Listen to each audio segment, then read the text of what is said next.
Hello students, my name is Prashant Saxena and welcome to my channel study 21A। आज हम कर रहे हैं क्लास 9th का चैप्टर नंबर 8 क्वाड्रिलेटरल स्टार्ट कर रहे हैं, जिसके लिए मैं आपको थोड़ा उसके बारे में बता देता हूँ क्वाड्रिलेटरल्स के बारे में। उसके बाद हम जो एक्सरसाइज 8.1 है उसके क्वेश्चंस करेंगे। क्वेश्चन नंबर 1, 2, 3 हम इसके अटैम्प्ट करेंगे 8.1 के। तो अभी फ़िलहाल में आप लोगों को बताया जा रहा है कि क्वाड्रिलेटरल क्या है, आप उसे समझिए। तो मैंने बोर्ड पर कुछ पॉइंट्स लिखे हैं जो आपको अच्छे से समझने हैं क्वाड्रिलेटरल के बारे में। पहली बात, क्वाड्रिलेटरल क्या है? एक ऐसी शेप जो 4 एडजस्ट से बनी हो, इस क्वाड्रिलेटरल, ठीक है। एक ऐसी शेप जो कितने एडजस्ट से बनी हो? 4 एडजस्ट से बनी हो। जैसे आपने पढ़ा था ना कि 3 एडजस्ट से बनी होती है, जिसमें 3 एड्स होती हैं उसे हम क्या बोलते हैं? ट्राइंगल बोलते हैं। इसी तरह अब ये 3 एड्स से बनी थी इसलिए ट्राइंगल कहा था। अब बात आ रही है अगर कोई भी शेप 4 एड्स से बनी है तो वो क्या बोलेंगे हम? क्वाड्रिलेटरल। अब क्वाड्रिलेटरल बहुत सारे हो सकते हैं, मीन्स आप एक square is a part of a quadrilateral, क्योंकि ये भी 4 साइड से बना है। रेक्टेंगल, क्वाड्रिलेटरल के अंदर बहुत सारी शेप्स आ जाती हैं। रेक्टेंगल हो गया, पैरेललोग्राम, ठीक है। फिर आ जाता है आपका रोम्बस, ठीक है। इस तरह की जो शेप रहती हैं ये सब किसके अंदर आएंगी? क्वाड्रिलेटरल। अब आपको ये तो पता चल गया, कोई भी शेप 4 साइड्स 4 एडजस्ट से बनी है तो आप कह सकते हैं कि वो क्या है? क्वाड्रिलेटरल है।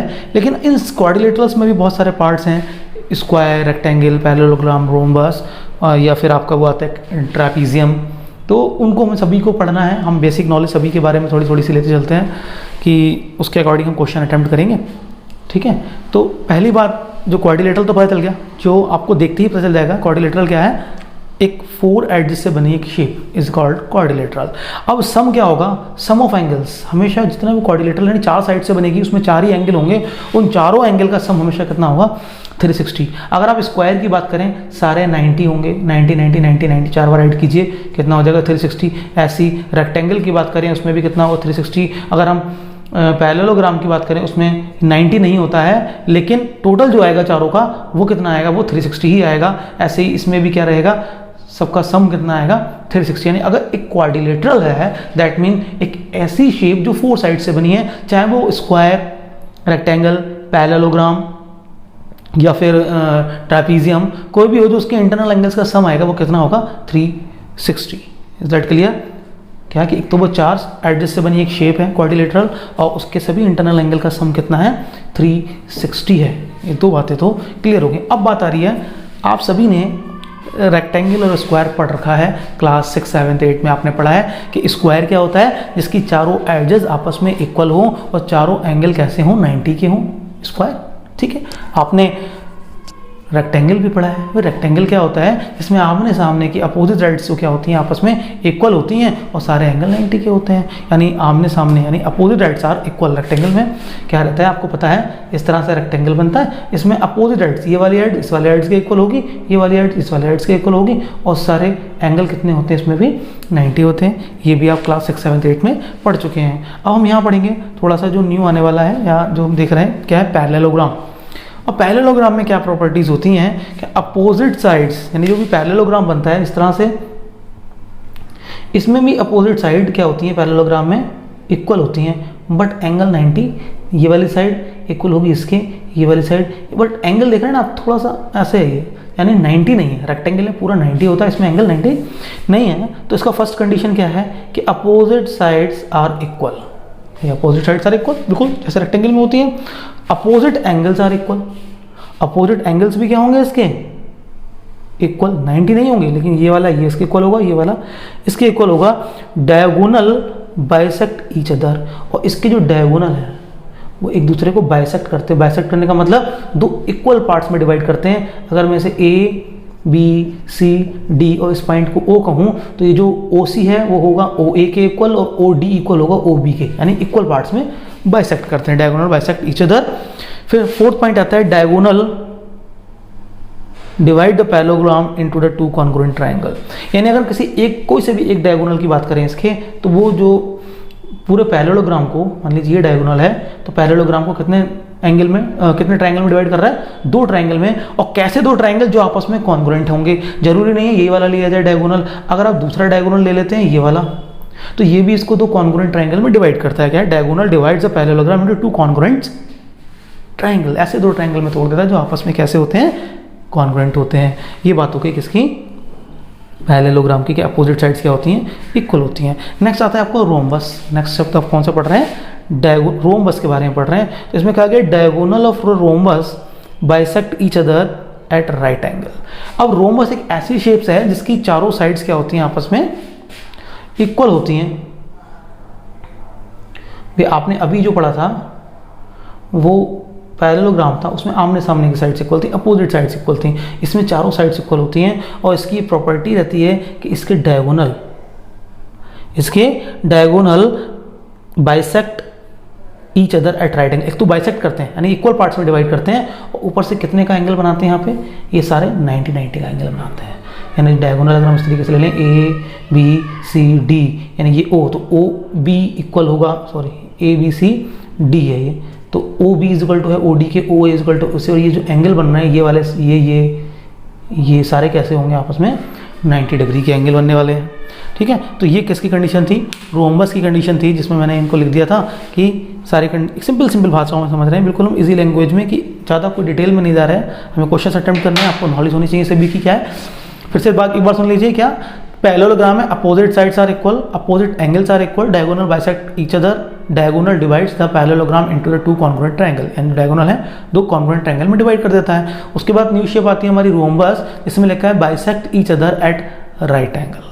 कैसे बाइसेक्ट करती है एक दूसरे को, उसके डायगोनल आपस में एक दूसरे को 90 डिग्री पर कट करते हैं। ठीक है, अब हम देखते हैं next.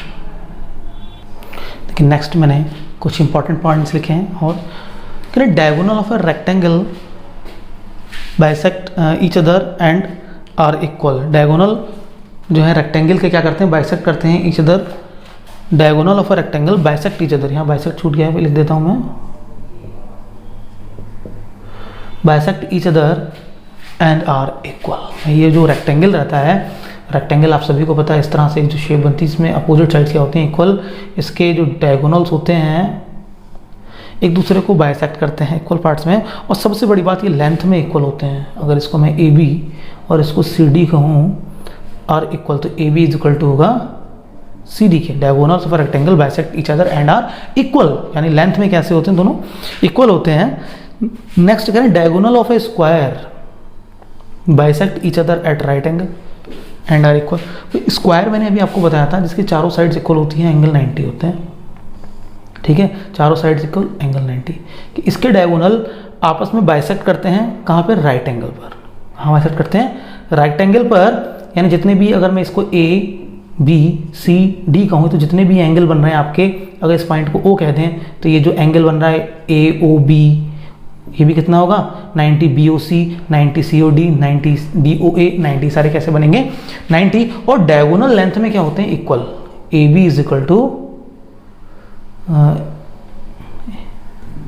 A C is equal to, diagonal A C is equal to B D. Length में कैसे, अभी मैंने आपको पीछे बताया था रोम्बस। रोम्बस में क्या था, उसमें भी चारों साइड्स, इसमें भी चारों साइड इक्वल है, उसमें भी चारों साइड्स इक्वल है, इसके भी डायगोनल 90 पे कट कर रहे हैं ना। ऐसे एक शेप बनाई थी पीछे, इसे हमने कहा था रोम्बस, और चारों साइड्स क्या थी इसकी इक्वल, और कहा गया था कि इसके डायगोनल भी कितने कट कर रहे हैं 90 पे। तो भाई इन दोनों में डिफरेंस क्या हो गया, तो दो डिफरेंस हो गए इन चीज़ में। क्या थे कि एक तो इसके ये जो एंगल्स हैं 90 में नहीं है, मीन्स साइड्स तो इक्वल हैं, इसकी साइड्स इक्वल हैं, इसके डायगोनल भी 90 पे बाइसेक्ट कर रहे हैं, इसके डायगोनल भी 90 पे, लेकिन स्क्वायर के डायगोनल्स लेंथ में इक्वल होते हैं, लेकिन इसके डायगोनल आपस में इक्वल नहीं होते हैं। ध्यान रहे, इसका डायगोनल D1 और D2 इक्वल नहीं होते हैं, जबकि इसमें डायगोनल क्या होते हैं, इक्वल होते हैं। तो आपको ध्यान रखना है कि उसमें केवल क्या करते हैं कि डायगोनल बाइसेक्ट करते हैं राइट एंगल पर, बट लेंथ में आपस में इक्वल नहीं होते हैं।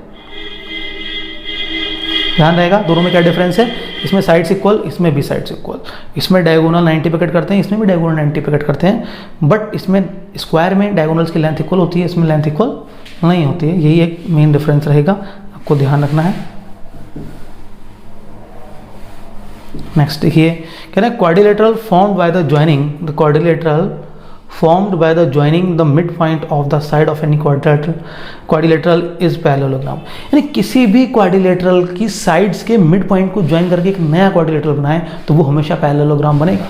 मतलब अगर हम स्क्वायर की जो साइड्स हैं उनके मिड पॉइंट को ज्वाइन कर दें, तब भी पैरेललोग्राम बनेगा। हम रेक्टेंगल की साइड्स के मिड पॉइंट को ज्वाइन कर दें तब भी पैरेललोग्राम बनेगा। हम रोम्बस की साइड्स के मिड पॉइंट को ज्वाइन कर दें तब भी जो नया क्वाड्रिलेटरल बनेगा ज्वाइन करने पर वो कैसे बनेगा, पैरेललोग्राम बनेगा। यानी कोई सा भी क्वाड्रिलेटरल हम दें उसको मिड पॉइंट्स को ज्वाइन करने पर वो क्या बनेगा, हमेशा पैरेललोग्राम। हम देख लेते हैं बना के।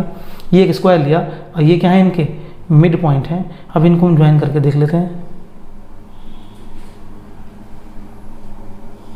क्या बनेगा, पैरेललोग्राम।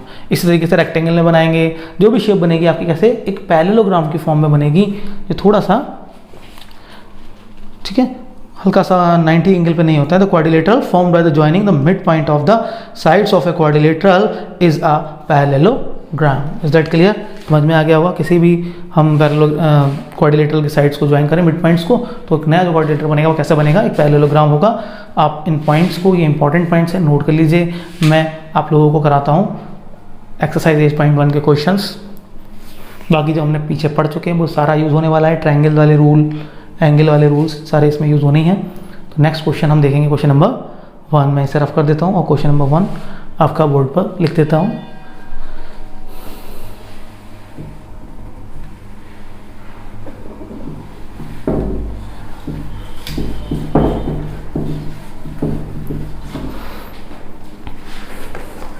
देखिए क्वेश्चन नंबर 1, 8.1 एक्सरसाइज कौन सी चल रही है हमारी, 8.1। इसका मैं लिख रहा हूँ question number 1।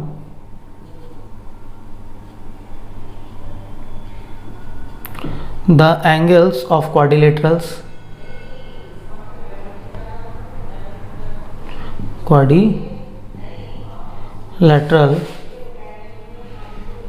are in the ratio 3:5:9:13। 4 angle होते हैं क्वाड्रिलेटरल में, चारों एंगल का रेशियो दे रखा है। कह रहे हैं find all the angles of the quadrilateral means quadrilaterals के भी ये सिंपल, जो भी क्वाड्रिलेटरल होगा उसके 4 ही एंगल होंगे, उन चारों का एंगल का सम भी कितना होगा, 360। मैंने अभी आपको बताया है। अब लेकिन इन्होंने क्या करा है, उनको एंगल नहीं दिया बल्कि उनका रेशियो दे दिया है। कितना, 3:5:9:13।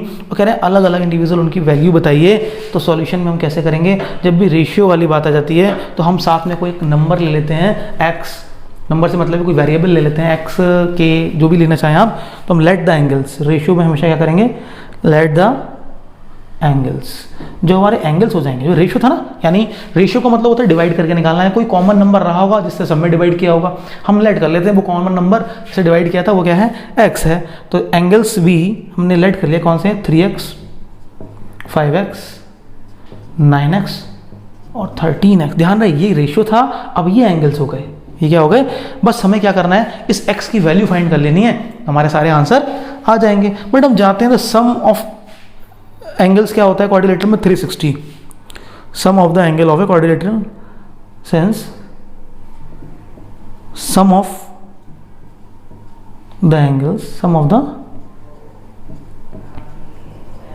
एंगल्स ऑफ ए क्वाड्रिलेटरल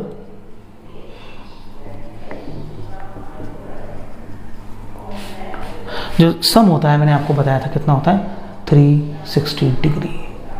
यानी सारे एंगल का सम कितना हो, 3, यानी सारे एंगल कितने आ रहे हैं बताइए, 3x plus 5x plus 9x plus 12x, इन सबको जोड़कर कितना आएगा, 360 डिग्री आएगा। ये ठीक है, इन सबको आप ऐड कर लीजिए, कितना हो जा रहा है, 5 और 3 जा 8 और 9 कितना हो रहा है, 17 में आप 12 जोड़िए, 29 कितना हो जा रहा है, ये 30 हो रहा है। देखिए 8 में हम यहाँ ऐड कर देंगे, कितना हो जाएगा, ये 13 है। सॉरी मैंने 12 कर दिया, यहाँ पे देखिए 13 है। कितना ये 13 है, इसलिए दिक्कत हो रही थी। अब इनका टोटल करेंगे, कितना आएगा, 30x इज इक्वल टू 360। आप इस 30 को या 0 से 0 कैंसिल, यानी x इज इक्वल टू 36/3, 3 1 जा 3, 3 2 जा 6, यानी x की वैल्यू कितनी आ गई आपकी, 12। भी x की वैल्यू आ गई 12। आपको तो एंगल बताने थे, तो फर्स्ट एंगल कितना था, 3x। फर्स्ट एंगल कितना था, 3x, यानी 3 × 12 यानी कितना हो गया 36 डिग्री। दूसरा एंगल कितना था 5x यानी 5 × 12। सेकेंड एंगल कितना हो गया 60 डिग्री। थर्ड बताइए 9x यानी 9 × 12 108 डिग्री। और लास्ट कितना था फोर्थ वाला एंगल 13x यानी 13 × 12। मल्टीप्लाई करेंगे 156। आपसे चारों एंगल पूछे थे, आपने चारों की वैल्यू निकाल दी। कैसे? सबका सम होता था 360, वहाँ से x की वैल्यू निकाली और x की वैल्यू फाइंड करके इन सब में पुट कर दिया हमने।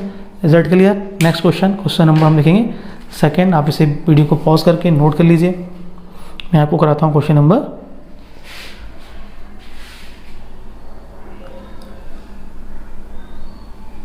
Second.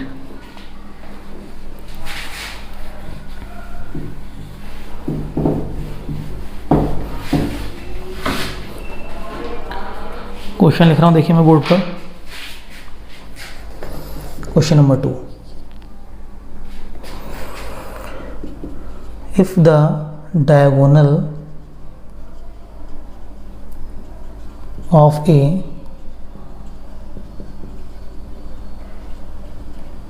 Parallelogram are equal. Diagonal क्या है पैरेललोग्राम के? Are equal, then show that it is a rectangle। भाई एक पैरेललोग्राम दे रखा है, उसके डायगोनल कैसे इक्वल हैं, देन प्रूफ कीजिए कि वो कैसा है। पैरेललोग्राम मतलब थोड़ा सा है, हम बना लेते हैं। रेक्टेंगल प्रूफ करना है तो हम रेक्टेंगल जैसे ही बना लेते हैं। देखिए क्या है ये, अब हमें ये नहीं पता कि ये रेक्टेंगल है, अभी हमें ये नहीं पता ये रेक्टेंगल, इतना पता है कि डायगोनल कैसे हैं आपस में।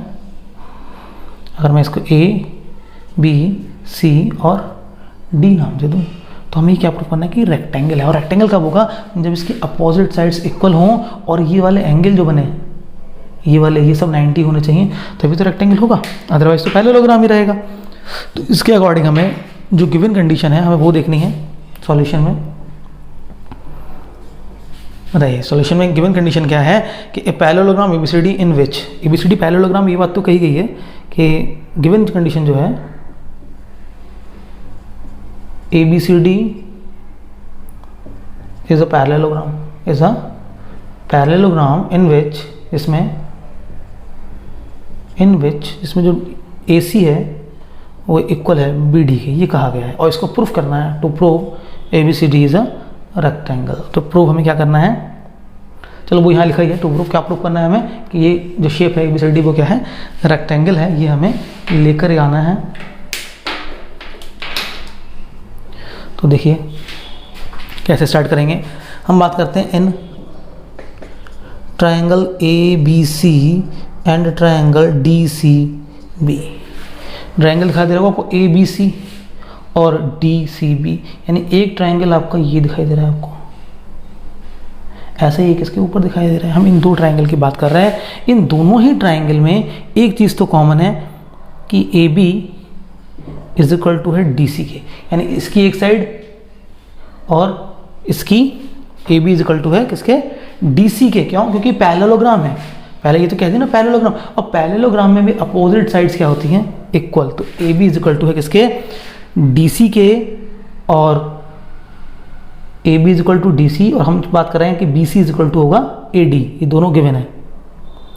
अगर मैं यहाँ लिखना चाहूँ क्या लिख दूंगा, BC is equal to AD। एक है opposite sides of parallelogram, opposite sides of parallelogram जो होती हैं आपस में इक्वल। अब हम बात कर रहे हैं इन ट्रायंगल की। इन ट्रायंगल में एक लाइन कॉमन है BC, दोनों ही ट्रायंगल में एक लाइन जो है BC, अगर मैं बात करूं कौन सी लाइन की, BC।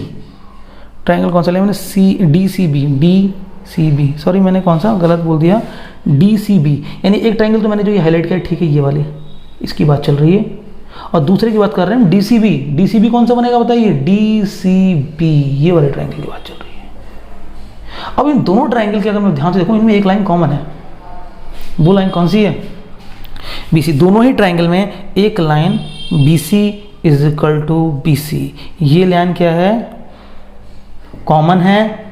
और ये वाली side A B is equal to C, ये इक्वल है इस वाले साइड के, एक लाइन कॉमन है, यानी दो साइड्स हो गई इसकी इक्वल, और बीच में बची ये तिरछी वाली साइड्स, ये भी गिवन है कि A C is equal to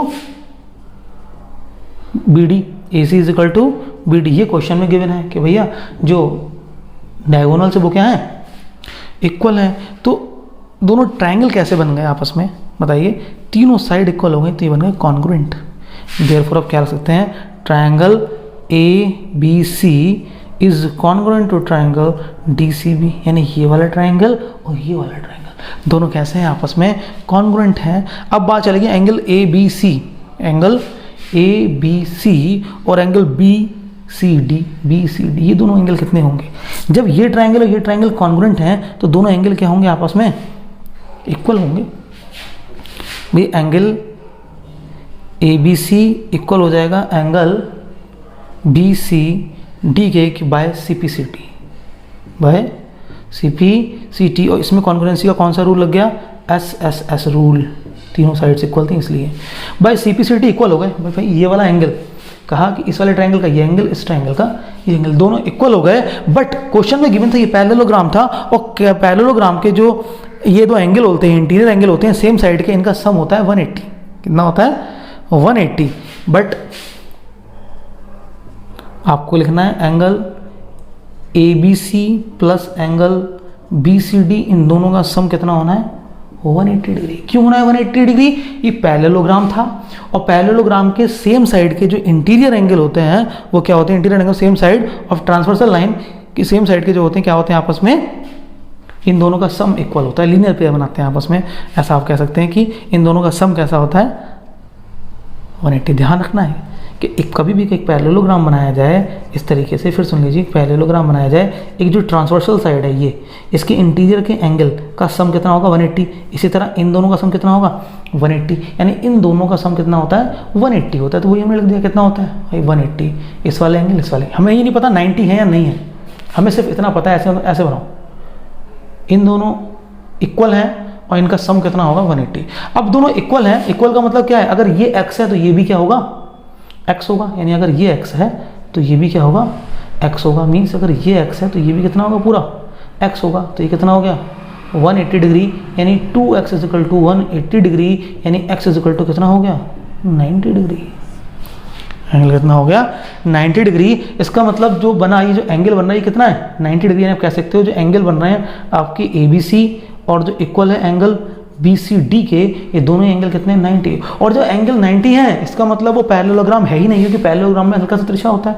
ये 90 का मतलब ये वर्टिकल खड़ी है लाइन ऐसे 90 है, ये भी 90 है, इसका मतलब ये जो बात चल रही थी ये पैरेललोग्राम है ही नहीं। ये जो शेप है ए बी सी डी वो कैसी है, एक रेक्टेंगल है। देयरफॉर आप यहाँ लिख सकते हैं, मैं लिख देता हूँ, यहाँ जगह नहीं है तो वो जो आंसर की लाइन है वो मैं यहाँ बीच में लिख देता हूँ, हैंस यहाँ लिख देता हूँ बीच में, सबसे लास्ट में लिखनी है लाइन आपको, hence parallelogram is a rectangle. क्या है वो, एक रेक्टेंगल है ना कि पैरेललोग्राम। ठीक है, क्वेश्चन को नोट कर लीजिए, वीडियो को पॉज करके। नेक्स्ट क्वेश्चन करते हैं, क्वेश्चन नंबर 3। मैं इसे रफ कर देता हूँ, क्वेश्चन नंबर 3 लिखता हूँ बोर्ड पर, आप नोट कर लेंगे वीडियो को पॉज करके।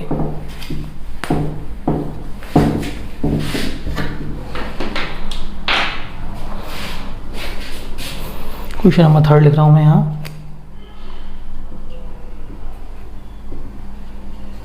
Show that if the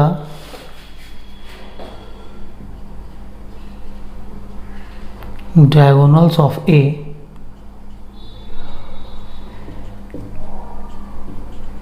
quadrilateral bisect each other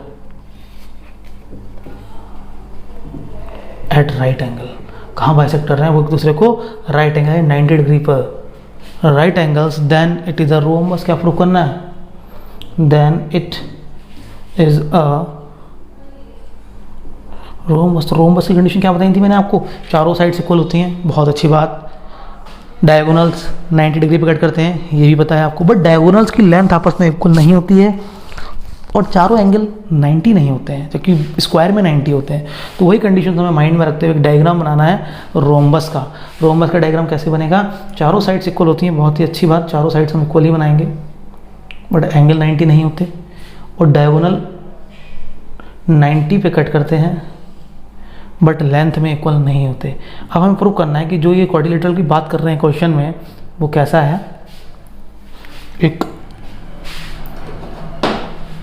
एक रोम्बस है ना, जो क्वाड्रिलेटरल है।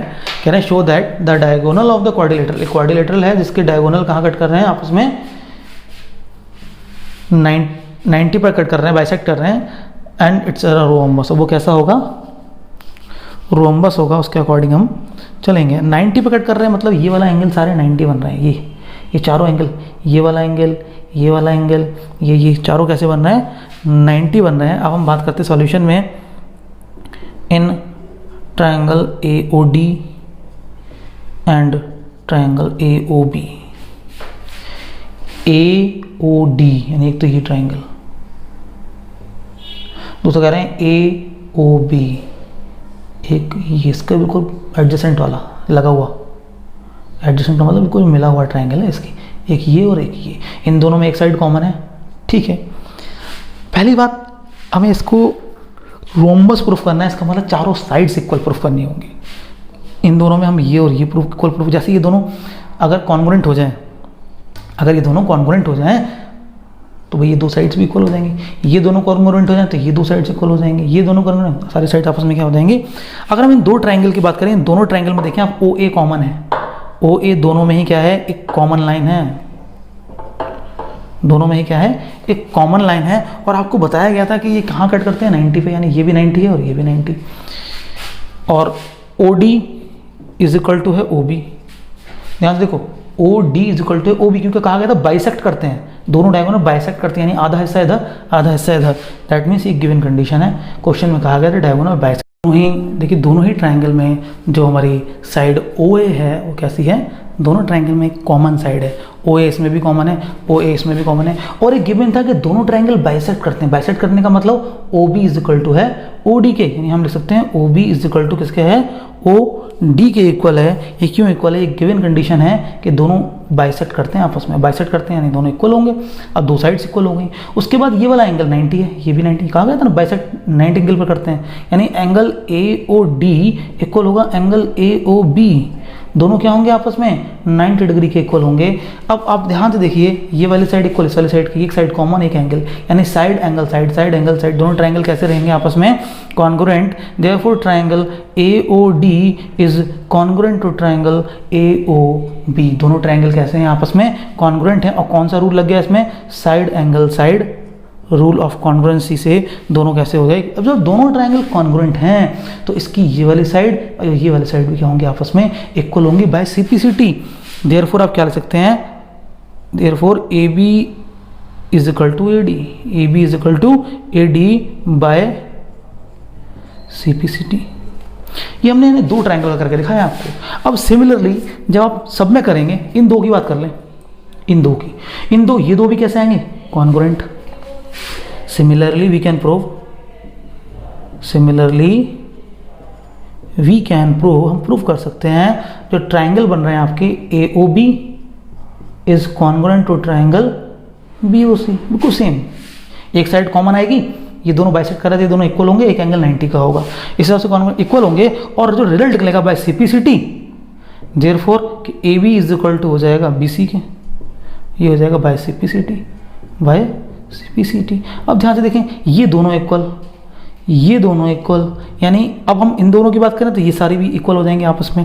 यानी हम ध्यान से देखें कि AB, देयरफॉर हम लिख सकते हैं कि AB इज इक्वल टू, हमने प्रूव करा BC, ये दोनों इक्वल, AB is equal to BC, और AB इक्वल है AD के, AB इक्वल है AD के, तो ये इक्वल भी होगी किसके, CD के, इक्वल किसके होगी CD के। यानी ये अगर इन दो ट्रायंगल को बात करें, ये इन दो की बात करें, तब भी क्या प्रूफ हो जाएगा, चारों साइड्स कैसे हो जाएंगे आपस में इक्वल हो जाएंगी। भाई चारों साइड्स इक्वल, बाइसेक्ट कर रहे हैं 90 पे, क्या हो गया, हेंस ABCD क्या है, देयरफॉर जो ABCD पूरी शेप बन रही है, देयरफॉर या हेंस एल से हैं, जो शेप बन रही क्वाड्रिलेटरल है, quadrilateral A B C D, short में quadrilateral A B C D is a rhombus. कैसा है वो? रोम्बस है, क्योंकि चारों साइड्स इक्वल हैं, डायगोनल 90 पे कट कर रहे हैं और डायगोनल आपस में इक्वल नहीं है, therefore it is a rhombus. आज मैंने आपको 3 क्वेश्चंस कराए हैं 8.1 के। नेक्स्ट वीडियो में हम करेंगे अगले क्वेश्चंस। आप इस वीडियो को कंप्लीट देखें, क्वेश्चंस को नोट करें, वीडियो को शेयर करें, सब्सक्राइब करें। Thank you students.